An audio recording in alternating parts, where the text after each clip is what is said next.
नमस्कार दोस्तों, defence show में आपका स्वागत है। तो दोस्तों, आज आपको खबर देने जा रहा हूं भारत के लेजर वेपन सिस्टम्स के बारे में, जो कि भारत ने बहुत ही खुफिया रूप से बनाकर तैयार कर लिया है। और इसका परीक्षण को लेकर क्या खबर है ये भी बताऊंगा। आप अगर इसको काली वाला वेपन सिस्टम समझ रहे हैं तो फिर आप गलत हैं, ये दूसरा वेपन सिस्टम है। वीडियो में बने रहिए, आगे जानते हैं। उससे पहले एक क्वेश्चन कर लेते हैं दोस्तों। भारत के रक्षा मंत्री को लेकर मैंने आपसे क्वेश्चन पूछा था, उसका आप सबने जवाब दिया था। अब क्वेश्चन है भारत के विदेश मंत्री को लेकर। बताइए भारत के विदेश मंत्री कौन है? बहुत ज्यादा न्यूज में रहते हैं और इनके विदेश मंत्रालय के कार्यकाल में भारत बहुत ज्यादा मजबूत हुआ है। तो इनका नाम क्या है? कमेंट सेक्शन में बताइए। चलिए खबर शुरू करते हैं। देखो दोस्तों, लेजर वेपन काफी नई टेक्नोलॉजी है और आज के समय में ना लेजर वेपन इसलिए महत्वपूर्ण हो जाते हैं क्योंकि ये बहुत तेजी से काम करते हैं। और दूसरा, आपको कोई इसके लिए मिसाइल नहीं चाहिए। मान लो आपको एक एयरक्राफ्ट गिराना है, आपको एक अलग से मिसाइल बनाने की जरूरत नहीं है, क्योंकि मिसाइल में चक्कर ये होता है कि एक तो उसे डेवलप करना पड़ता है, फिर वो टारगेट को जाकर लगती है और वहां पे जाके फिर वो फटती है, तो उसमें काफी समय भी लग जाता है और कई बार टारगेट मिस भी हो जाते हैं। लेकिन ये जो नई टेक्नोलॉजी है ना, मतलब इससे आप बिजली की रफ्तार से, लाइट की रफ्तार से आप अपने टारगेट्स को डिस्ट्रॉय कर सकते हैं। यानी कि मिली सेकेंड्स, और मिली नहीं मतलब नैनो सेकेंड्स में आप, मतलब कि एक सेकंड का भी 100वें हिस्से के बराबर जितने समय के अंदर अंदर आपका टारगेट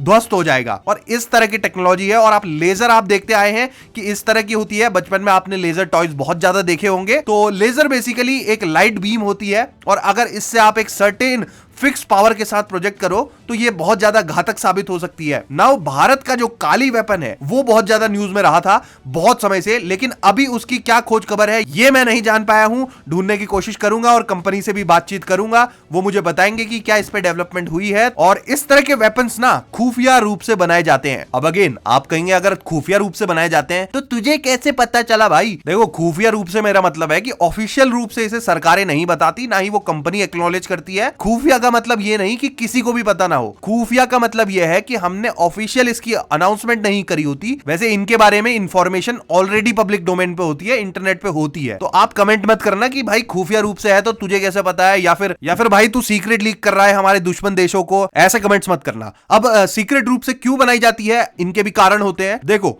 आपको याद होगा ना, जैसे हमने परमाणु परीक्षण किए थे तो वो छुप छुप के किए थे, गुप्त रूप से किए थे। हालांकि बाद में सबको पता चला, लेकिन जब हम कर रहे थे तो छिप छिप के कर रहे थे, खुफिया रूप से कर रहे थे।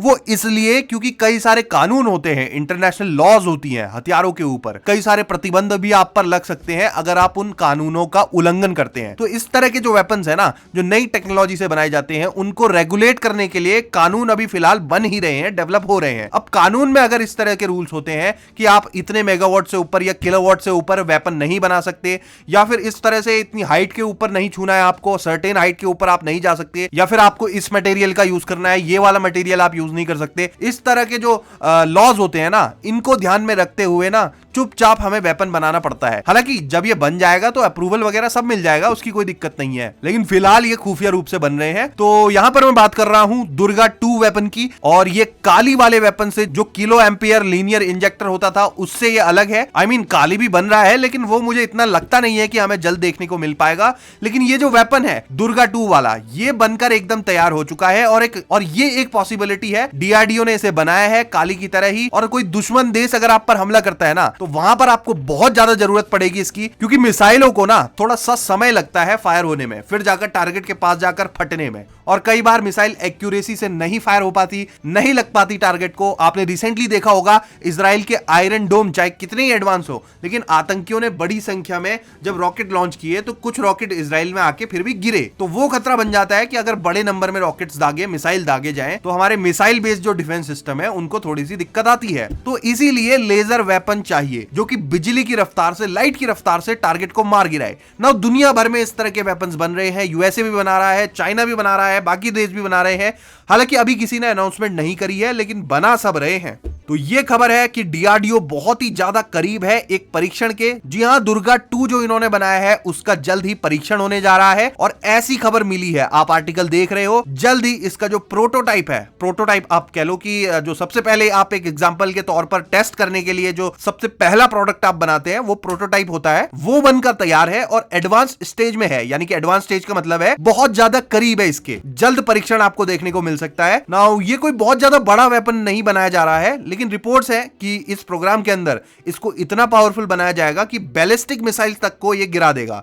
हाँ, बैलिस्टिक मिसाइल काफी बड़ी होती हैं और करीब 25 किलोवाट के लेजर पावर में इसे बनाया जा रहा है और 5 किलोमीटर के अंदर अंदर ये करंटली टारगेट को मार पाएगा अभी फिलहाल। उसके बाद इसकी रेंज बढ़ाकर ये लोग 100 किलोमीटर तक ले जाने की प्लानिंग कर रहे हैं और काफी अच्छी खबर भी है ये हमारे लिए। इससे पहले ही इस तरह के सिस्टम्स डीआरडीओ ने हालांकि बनाए हैं, ऑलरेडी बना चुका है, लेकिन वो इतना बड़ा वेपन नहीं है। करीब 1 किलोवाट का लेजर सिस्टम है और वो कुछ 250 से 500 मीटर्स के आसपास ही वो टारगेट को इंगेज कर पाता है, तो वो इतना बड़ा नहीं है। लेकिन ये दुर्गा 2 जो बन रहा है ये किलोमीटर्स के हिसाब से इसकी रेंज रहने वाली है। और हाँ, अगेन दुर्गा 1 क्या है इसके बारे में मुझे नहीं पता, डीआरडीओ से पूछना पड़ेगा कि भाई ये दुर्गा 1 क्या है, क्या आपने दुर्गा 1 करके भी कोई वेपन बनाया था या फिर आपने डायरेक्टली दुर्गा 2 से ही स्टार्ट कर दिया। तो जो भी ये बताएंगे मैं आपको भी अपडेट कर दूंगा। तो बताइए आपको क्या लगता है, लेजर बेस्ड जो वेपन सिस्टम्स हैं ये क्या फ्यूचर के सबसे ताकतवर वेपन्स रहने वाले हैं और क्या और एप्लीकेशंस हो सकती हैं इसकी, कहां कहां हम इन्हें यूज कर सकते हैं, ये भी बताइए। और ऐसी खबरों के लिए चैनल को सब्सक्राइब जरूर कर लीजिए। जय हिंद, वंदे मातरम।